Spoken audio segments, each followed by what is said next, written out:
What is going on, everyone? My name is Andy. Welcome back to another FPL video. In this one, I'm going to give you my initial thoughts and reactions to the latest prices that have been revealed by FPL. They've started to give us a few more now. We've got 4 to 5 names from a bunch of clubs. So I'm going to go through their prices, what I think of them, and whether they're going to be good options to think about. So if you enjoyed the video, make sure to give it a like, hit that subscribe button, and let's get into it. So let's start with one of the price reveals that came out after I recorded yesterday's video, and that is Ollie Watkins, who was 8 million starting price last year and is now 9 million. So he's been bumped up by 1 million after scoring 228 points. He was the highest scoring forward last season. I would say, relative to the other prices I've seen so far, that's probably a fair price. He's 1.5 million more expensive than Tony. He's 1.5 million less expensive than Cole Palmer. I think you could probably argue that Watkins is worth 9.5 million, but I don't think 9 million is terrible. I was having to think about how likely it is that Ollie Watkins replicates last season's score. Like for Cole Palmer, for example, he didn't start till game week 7 and he got 244 points. Watkins obviously played the whole year and got 228, but Watkins probably more likely to go and get that same goal tally again, whereas Palmer got a lot of penalties. And it's not going to make Palmer a bad option. Being on penalties is a bonus. We always talk about it. But I wonder whether Watkins is more likely to get those kind of points again. But then actually, one thing I've forgotten about, he did get a lot of assists, didn't he? Like if we look at his previous seasons, so 228 was the first time he got over 200 points. Before that, it was 175, 131 and 168. Villa obviously very good under Unai Emery. He did get 19 goals, which is his highest total in a Premier League season so far. But 18 assists off 4 expected assists. He's probably not going to replicate that. And that actually happened to Jarrod Bowen, I think it was 2 or 3 seasons ago. He absolutely smashed it, but he got loads of fantasy assists, which are not necessarily easy to replicate season on season. So probably 9 million is fair. We know he's nailed on. He's probably not going to be on penalties. I tweeted about this yesterday that obviously Douglas Luiz is gone now. But a lot of people pointed out that John McGinn was backup penalty taker. Tielemans is very good at them as well. And Ollie Watkins just hasn't got a great record. So I'd love for him to be on them because even though he's not great at them, it's still better to take them than not. So 9 million for a non-penalty taken forward. They've got a lot of assists last year, which he probably won't do again. It's probably a fair price and he's going to be decent when the fixtures are good. So yeah, I think FPL have probably got that one pretty much spot on. If he was 9.5, I don't think we could argue, but 9 million is fair. So as I've already mentioned, Cole Palmer, let's do the Chelsea price reveals next. So Palmer himself is 10.5 million. That's a 5.5 million increase over his price last year, which was 5 million at the start of the season. That's the biggest ever increase over one season for a player in FPL. And I think he fully justifies it. Like, ultimately, FPL are pricing players on the potential of what they can deliver the next season. And it's not always easy to get it right. And I've said in previous seasons that I think the pricing overall has been too low. But I think 10.5 for Palmer is fully justified. 244 points, didn't start till game week 7, absolutely nailed on, starts every single match on penalties. He could go and get a very similar score this year. And you've got to price some players a lot higher.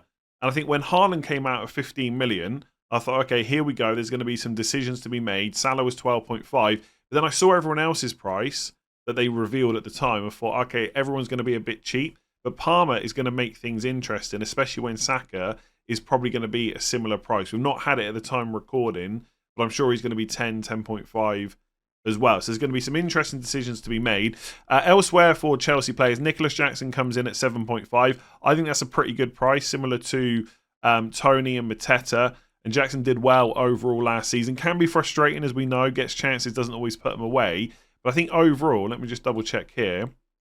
He did get a pretty decent goal tally. It was 14 goals, 6 assists.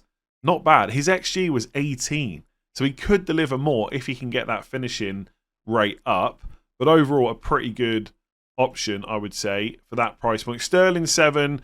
Let's see. We know he's got the capability of outscoring that price. We've seen it plenty of times before. It didn't really go for him last year. And then Dewsbury Hall, who's obviously a new signing for Chelsea, he got for Leicester last year 12 goals, 14 assists. And obviously, it's the same manager that is now at Chelsea. Whether or not he can replicate that for Chelsea in the Premier League, I don't know. Not sure how many minutes he's going to get and stuff like that. Presumably, he's going to play a part in that team. But they've got a lot of midfielders, right? If they can get them all fit. Caicedo, Enzo Fernandez, etc. So I'm not sure he's going to be nailed on, but pre-season will give us a bit of a look. So some good prices for Chelsea. Reece James, 5 million, is suspended at the start of the season, which is probably good for me because it means I probably won't go for him. Although he could go in the squad waiting until he's not suspended anymore. That is something that I'll give some consideration to. But he is another one of those players that could absolutely make a mockery of his price if he can get fit. The problem is, as we know, he's never fit, so it's probably not even worth worrying about. But 5 million for Reece James, I can't get out of my head how ridiculous value that could be, but probably not going to be one for the start of the season. All right, let's take a look at Brentford next. We've already had Ivan Toney's price at 7.5 million. We've still not had Brian Mbeumo, who I'm interested to see. I suspect he's going to come in at 7 million. The ones we have had basically show that we're still going to get a lot of good 4.5 million defenders this season from teams that are already well established in the Premier League. We're not necessarily going to have to go and look at the newly promoted sides. So Ben Mee comes in at 4.5 million and Flekken is also 4.5. Now Flekken was a player that a lot of people owned last year at times and got very frustrated. But actually, overall, throughout the course of the season, he finished 5th out of all goalkeepers. So Pickford 153, Raya 135, Leno and Onana finished on 133, and then it was a Flekken on 119. So there is some potential there. And usually, when you start to try and shave off a bit of money on your squad to try and fit in all those expensive attackers, goalkeepers is the one position you don't want to spend a huge amount of money on. So goalkeepers like Flekken, Areola, etc. are definitely going to be interesting. You've got Thiago, 6 million, who's a forward. That will probably depend a lot on what happens to Ivan Toney. Does he stay? Does he go? They've got quite a few forward attacking players that they can play. Visser is 6 million. And Sharda is 5.5 as well. So there is definitely potential value there. In terms of fixture, we're not going to go into huge detail about fixtures, but just a quick look. According to Opta, Brentford have got the worst opening fixtures going. Palace at home, but then it's Liverpool away, City away, and Spurs away, all in the opening 5. So we're probably not going to be looking at them too closely. Although, someone like Ben Mee or one of their other defenders, if they come in at 4.5, for Palace opening day at home, Southampton at home game week 3, as part of, a player that you can put on your bench with the tougher fixtures, maybe that is something to look at. So potentially some good prices for Brentford, but we're going to have to see what happens in the transfer market. Because if Mbeumo's there and Toney's there, that's already probably 2 of the 3 attacking spots taken up. There's only one more and there's quite a few players for it. So for Aston Villa, their goalkeeper Martinez comes in at 5 million, the same as Pickford and Leno. And I don't think that's necessarily a bad price. Obviously, he's a really good goalkeeper. Aston Villa in the Champions League this season, they did extremely well last year. But if you look at their underlying data for expected goals conceded, they weren't fantastic. And I just think I'm going to end up wanting a 4.5 million goalkeeper rather than going for someone like Martinez. And I think it's always worth remembering the prices aren't just based on game week 1 squads, right? There are going to be times where you want to pick up players because the fixtures change and stuff like that throughout the season. But I'm not sure about Martinez right now. And also, you can get Konza for less money. So if you want to back the Aston Villa defence, you can get Konza for 4.5. And what it looks like so far is the starting defenders that aren't attacking for the promoted sides seem to be 4 million. The attacking defenders from the promoted sides are 4.5. And then for teams like Brentford and Aston Villa, their non-attacking defenders are also 4.5. So there's a decision to be made there. Do you go for the higher likelihood of a clean sheet from like a Villa or a Brentford, or do you go for the attacking returns from someone like Davis from Ipswich? So that's going to be the conversation. Personally, I just think when you can get 4.5 million defenders from already established clubs, even if their numbers aren't that great, you're always going to back them over a newly promoted side. But when we got all the prices and I start putting teams together, my thoughts on that might change. McGinn, 5.5. If he gets penalties, he could be decent. Leon Bailey, when he was fit and available, was very good last year. 6.5 is a decent price. That's a full million less than the likes of Gordon. And who was the other 7? Bowen as well, that we had yesterday. I mean, with Bowen and Gordon, you've got players that are absolutely nailed on. Fitness records are great. But Bailey for $1 million less could be interesting. And Matson's coming at 5 as well. We'll have to wait and see how many minutes he's going to get, if he's going to be nailed. He may be worth paying more than Konza, but it's really going to depend on how much money there is to go out. I'm already picturing trying to beef up the attack and putting in a bunch of 4.5 million defenders. But we'll see when the game releases. But yes, definitely interest in Aston Villa. One thing to say, they're in the Champions League, which I already mentioned. That could take its toll, right? Teams that go into Europe, especially when they're not used to it, it can have, even slightly detrimental effects on their league performance. So when the Champions League starts, that could be a problem for Villa. Not that they'll care, of course. It's going to be an amazing experience. But for FPL, it's definitely worth, or possibly worth thinking about. So Crystal Palace next, and Eze comes in at 7 million, which I think is a really good price when you compare him to other midfield prices that we've had so far. So for example, Pedro Neto and Solly March came in at 6.5. Eze's only 0.5 more. I think in terms of minutes and starts, he's just as nailed on. His underlying stats were great, and he's probably going to be on penalties as well, especially with Elise out of the picture now because he's gone to Bayern Munich. So Eze at 7 million, probably really good value. And he's also 0.5 cheaper than the likes of Bowen and Gordon. So I really like him. He's going to be super popular in drafts that you see once the game goes live. Kamada is a new sign, 5.5. Looked up where he played last year for Lazio, and I'll have to do a bit more research as we get into the proper videos ahead of the season. Mostly played central midfielder as an attacking midfielder. We'll have to wait and see how he fits into that Palace team. But presumably, he's going to get pretty good minutes. If you're a Crystal Palace fan and you disagree with that, let me know in the comments below. Adam Wharton, who's obviously away with England at the moment, comes in at 5. Probably not going to be a fantasy option unless they introduce ball recoveries and stuff like that. But I really don't think that's going to happen. And then their defenders are also 4.5, Gay and Richards. The interesting thing here will be to see the price of the likes of Mitchell and Munoz, because they're likely to be a bit more attacking. If they come in at 5, there's can't get my words out, a decision to be made. But if they're also 4.5, all of a sudden Crystal Palace defenders look really good. Like last season, I think they were top 5 for expected goals conceded. So to be able to get them for 0.5 million more than a newly promoted defender, it feels like that's a no-brainer. Now again, I haven't yet, because I just don't bother until the game comes out, put together a squad. And maybe when it comes down to it, it's going to be really difficult. And I'm going to have some newly promoted defenders in there. But my instinct would be, it's almost always going to be better to go slightly cheaper in attack and just get those slightly better defenders. Like if I had Anthony Gordon and I had to drop him down, obviously if Solly March is fit, right? Let's just say Nkunku is fit, right? Anthony Gordon for 7.5 or Nkunku for 6.5, an extra million to spend on the defence to go from a newly promoted defender to a Palace and a Villa one.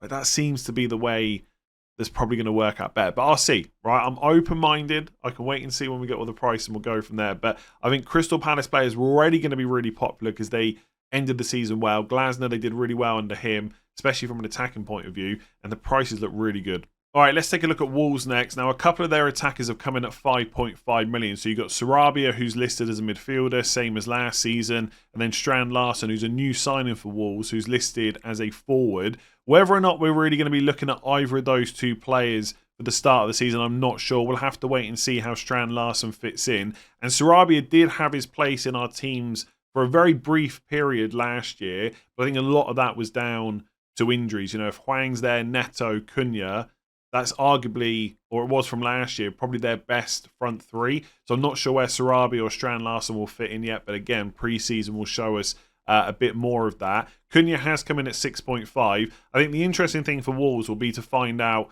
who's on penalties. Because last year, they got 4 in the league.